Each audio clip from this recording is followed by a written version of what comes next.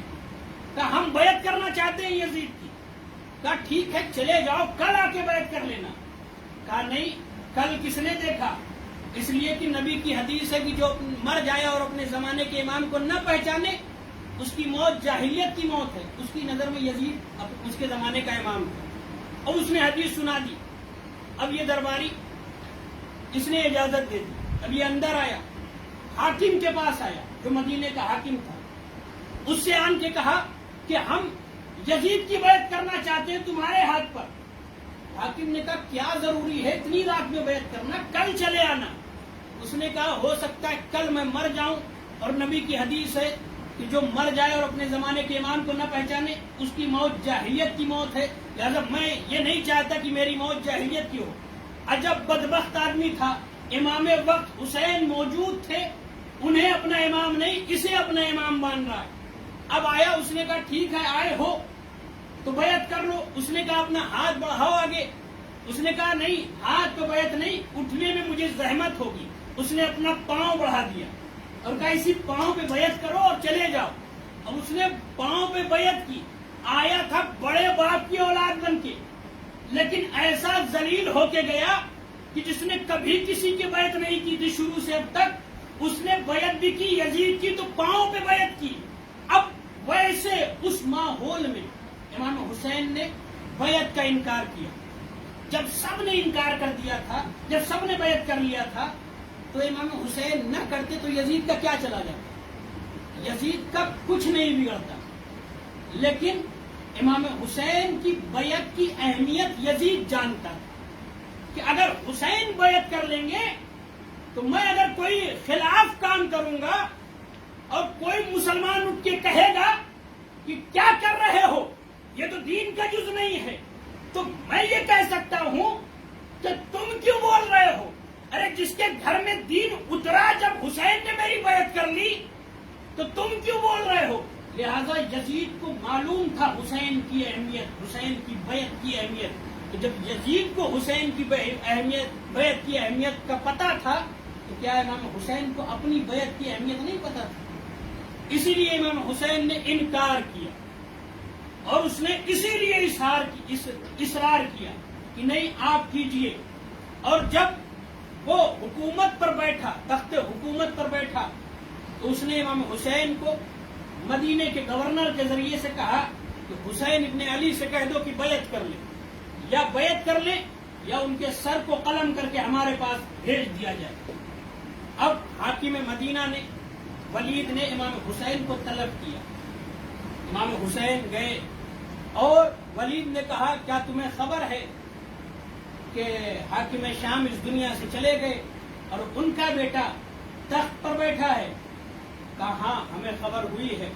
کہ یزید نے کہا ہے کہ آپ ان کی بیعت کر لیجئے یا آپ کا سر قلم کر دیا جائے گا. تو امام حسین نے وہ تاریخ ساز خطبہ دیا جو آج بھی کتابوں میں موجود ہے. امام حسین نے کہا کہ تم بیعت کی بات کر رہے مجھ سے؟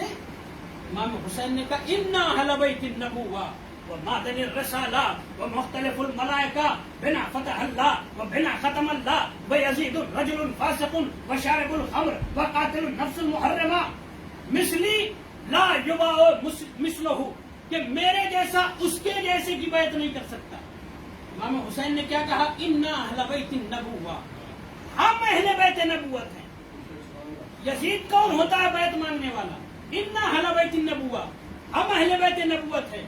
وہ معدن الرسالہ، ہم وہ ہیں کہ جس کے یہاں سے، جس کے گھر سے رسالت پھوٹ پھوٹ کے نکلی ہے. وہ مختلف الملائکہ، ہم وہ ہیں کہ جس کے گھر پر ملائکہ کی آمد و رفت رہی ہے. بنا فتح اللہ، ہماری وجہ سے، ہمارے بابا کے ذوالفقار کی وجہ سے دین کو کامیابی حاصل ہوئی. وہ بنا ختم اللہ، ہمارے نانا کے اوپر نبوت تمام ہوئی. وہ یزید رجل فاسق، اور وہ ولید تو اس یزید کی بات کر رہا ہے جو مرد فاسق ہے. وہ شارب الخمر، جو شراب پیتا ہے. وہ قاتل النفس المحرمہ، جو نفسوں کو قتل کرتا ہے. امام کی بات کو قرآن سے ملائیے. جو میں نے کہا کہ امامت قرآن کے آئینے میں، قرآن نے کیا کہا؟ من قتل نفسن بغیر نفس او فساد فی الارض کانما قتل الناس جميعا، جس نے ایک نفس کو قتل کیا گویا اس نے پوری انسانیت کو قتل کیا۔ قرآن نے لفظ نفس کا استعمال کیا تھا، قرآن نے مصداق خارج نہیں بتایا تھا۔ امام حسین نے یزید کے دربار میں، ولید کے دربار میں مصداق خارج بھی بتا دیا کہ جس کے بارے میں قرآن نے کہا ہے وہ کوئی اور نہیں ہے، یزید ہے۔ صلوات پڑھیں محمد والے محمد۔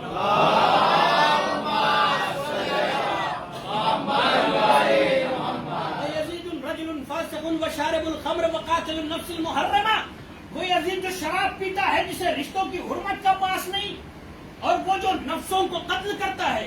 اگر ایسی بات ہے تو پھر فیصلہ بھی سن لو، مثلی لا یبائے مثلہ، کہ میرے جیسا اس کے جیسے کی بیعت نہیں کر سکتا۔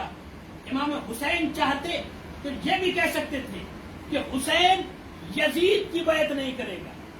امام حسین نے نام نہیں لیا، نہ اپنا نام لیا نہ یزید کا نام لیا، ایک بات کیا اشارے میں، کہا میرے جیسا اس کے جیسے کی بیعت نہیں کر سکے گا، نہیں کر سکتا۔ میں کہوں گا مولا آپ نے یہ کیوں نہیں کہا کہ حسین جیسا یزید جیسے کی بیعت نہیں کر سکتا؟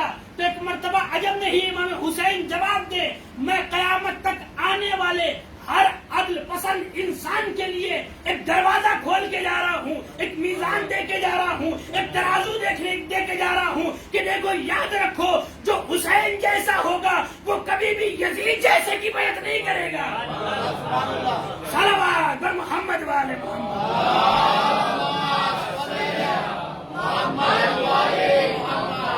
جو حسین جیسا ہوگا کبھی بھی یزید جیسے کی بیعت نہیں کرے گا۔ اور پھر وہاں پر جب مروان نے ولید سے کہا کہ اچھا موقع ہے حسین سے، یا تو بیعت لے لو یا تو ان کا سر قلم کر دو، جیسے ہی سر حسین کی بات آئی حسین کو جلال آ گیا، آواز دیو مروان تیری مجال کہ تم میرا سر قلم کرے۔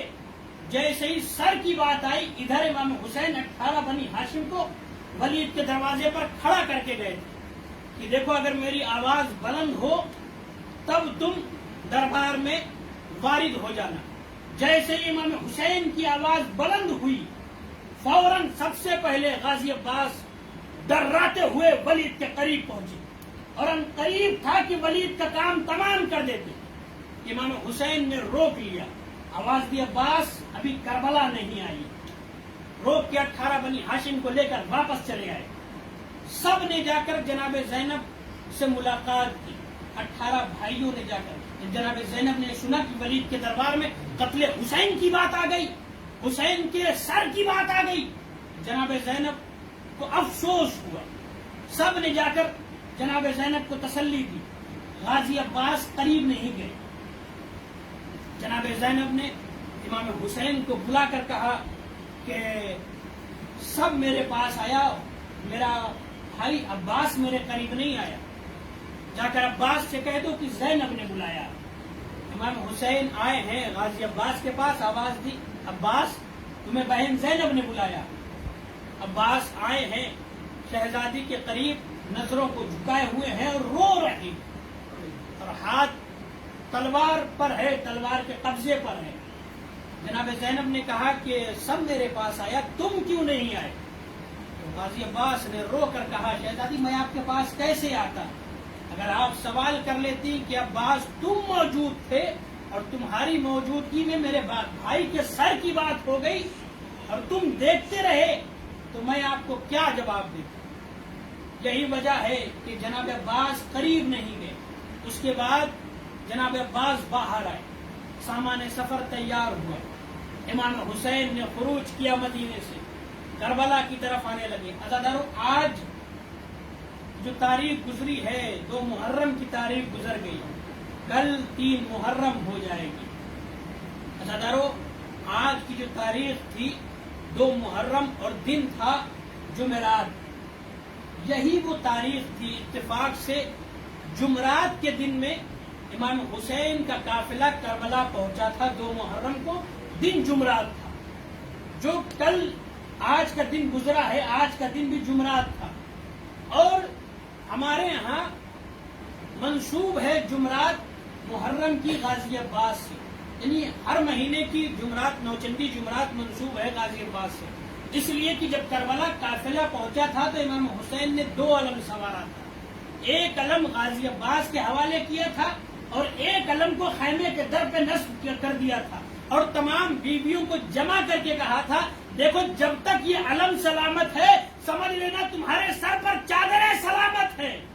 ہاں عزیزانو، یہی وجہ ہے کہ جمعرات نوچندی جمعرات منسوب ہے غازی عباس سے، اور کل کی جو تاریخ ہے اور دن ہے 3 محرم دن جمعہ، یہی وہ دن تھا اور یہی وہ تاریخ تھی کہ جس تاریخ میں عمر سعد پیسر سعد 22,000 کا لشکر لے کے کربلا میں وارد ہو گیا۔ اب جب گھوڑے کی ٹاپوں کی آواز جناب زینب کے کانوں میں پہنچی ہے، 22,000 کا لشکر ایک بارگی دراتا ہوا کربلا میں وارد ہوا 3 محرم کو، جناب زینب کا دل ڈرنے لگا۔ جناب زینب نے کہا بھیا یہ اتنے لشکر کیوں آ رہے ہیں، کس لیے آ رہے ہیں؟ امام حسین نے فرمایا یہ سب قتل حسین کے لیے آ رہے ہیں، یہ قتل حسین کی تیاری کر رہے ہیں۔ جناب زینب نے رو کے فرمایا مختصر سے لوگوں کے لیے اتنے بڑے بڑے لشکر آ رہے ہیں؟ ہاں عزیزانو، ادھر خیمہ فرات کے کنارے نصب ہو چکا تھا کہ عمر سعد نے آ کر کہا حسین فرات کے کنارے سے خیمہ ہٹا لیا جائے۔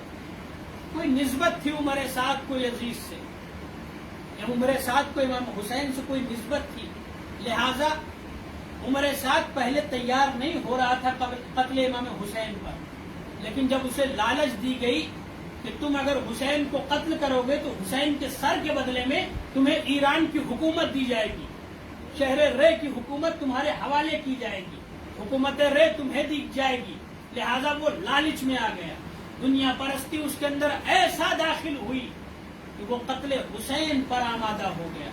اور جب وہ آیا ہے آن کے اس نے کہا فرات کے کنارے سے خیمے ہٹا لیے جائیں۔